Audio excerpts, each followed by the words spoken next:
నమస్తే viewers, welcome to 9+ news. నేను సుచిత. ఈ మధ్య కాలంలో బాగా వినిపిస్తున్నది ఏంటంటే డ్రగ్స్. ఎక్కడ చూసినా అటు నగర శివార్లలో ఫామ్ హౌస్లలో డ్రగ్స్ కనిపిస్తుంటే, ఇటు నగరం నడిబొడ్డున పబ్స్లలో కూడా డ్రగ్స్ కనిపిస్తున్నాయి. అసలు ఈగల్ టీం ఎంత కష్టపడినా ఎటు చోట వెతికినా కూడా అయితే పూర్తి స్థలం ఎక్కడ పడితే అక్కడ డ్రగ్స్ విచ్చల విడిగా దొరుకుతున్నాయి. ఏదో ఒక సిగరెటో లేకపోతే ఏదో ఒక ఆల్కహాలో దొరికినంత ఈజీగా కూడా ప్రజలకి డ్రగ్స్ అందుబాటులోకి అయితే వస్తున్నాయని చెప్పుకోవచ్చు. అయితే రీసెంట్గా అంటే నిన్న కూడా క్వాకర్ అన్న పబ్లో అయితే డ్రగ్స్ దొరికాయని చెప్పుకోవచ్చు. అయితే రీసెంట్గా దీనికి సంబంధించి 8 మందికి డ్రగ్స్ పాజిటివ్ కూడా రావడం జరిగింది.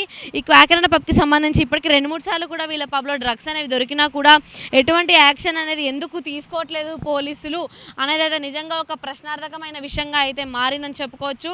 అయితే ఆల్రెడీ తనిఖీలు చేస్తున్నా కూడా దొరుకుతున్నారు డ్రగ్స్ తీసుకుంటున్న వాళ్ళు, కానీ వాళ్ళ మీద ఎటువంటి యాక్షన్ అనేది తీసుకోవట్లేదు. జస్ట్ వాళ్ళని కౌన్సిలింగ్కి పంపిస్తున్నారో వదిలేస్తున్నారు, కానీ వాళ్ళ మీద నాకు యాక్షన్ తీసుకోవడం కానీ లేకపోతే ఎక్కడైతే పబ్స్లో కానీ ఎక్కడైతే డ్రగ్స్ దొరుకుతున్నాయో వాళ్ళ మీద యాక్షన్ తీసుకోవడం కానీ లాంటివి మాత్రం ఎటువంటివి కూడా చెయ్యని పరిస్థితి కనిపిస్తూ వస్తుంది.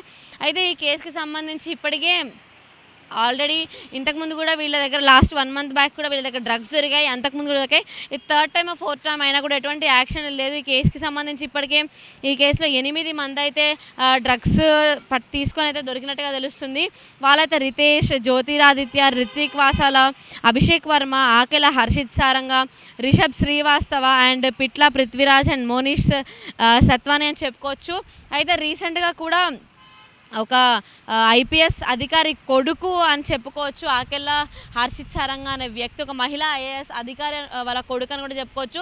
ప్రస్తుతం అయితే ఇతనైతే సాఫ్ట్వేర్ ఇంజనీర్గా కూడా పనిచేస్తున్నా కూడా ఈ డ్రగ్స్కి అనేది అలవాటు పడడం నిజంగా అసలు మంచి విషయం కాదని చెప్పుకోవాలి. ఇతరనే కాదు, చాలా చోట్ల చాలామంది కూడా ఈ డ్రగ్స్కి అనేది అలవాటు పడి డ్రగ్స్ లేకుండా ఉండలేమన్న పరిస్థితిలో ఉండి డ్రగ్స్ తీసుకుంటే పిచ్చి పిచ్చిగా బిహేవ్ చేయడము, చాలా సైకోగా బిహేవ్ చేయడం, ఇవన్నీ కూడా చేస్తూ వస్తున్నారు. అయితే ఈరోజు మొన్న దొరికారు వీళ్ళు డ్రగ్స్ తీసుకొని కూడా డ్రగ్స్ టెస్ట్ అయితే నిర్వహించబోతున్నారు. వైద్యులు కాసేపట్లో అయితే వీళ్ళందరినీ కూడా అక్కడ నుంచి గచ్చిబౌలి పోలీస్ స్టేషన్ కూడా తీసుకురాబోతున్నారు.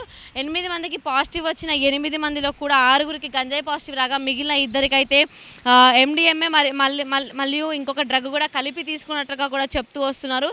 ఈ డ్రగ్స్ వ్యవహారంకి ఏపీలో కూడా లింక్ ఉన్నట్టుగా కూడా బయటపడింది అనేది నిజంగా ప్రస్తుతం అయితే ఒక చర్చనీయాంశంగా మారింది అని అయితే చెప్పుకోవచ్చు. అయితే రీసెంట్గా కూడా ఒక హైదరాబాద్ చివర్లలో ఉన్న ఒక ఫామ్ హౌస్లో కూడా ఒక ఏపీకి సంబంధించిన ఎంపీకి కూడా డ్రగ్స్ కేసు అయితే బయటపడడం జరిగింది. ఇప్పుడు మరొక ఈ పబ్ కేసు అయితే ఒక ఏపీ ఐఏఎస్ అధికారిని కుమారుడు బయటపడ్డాడు.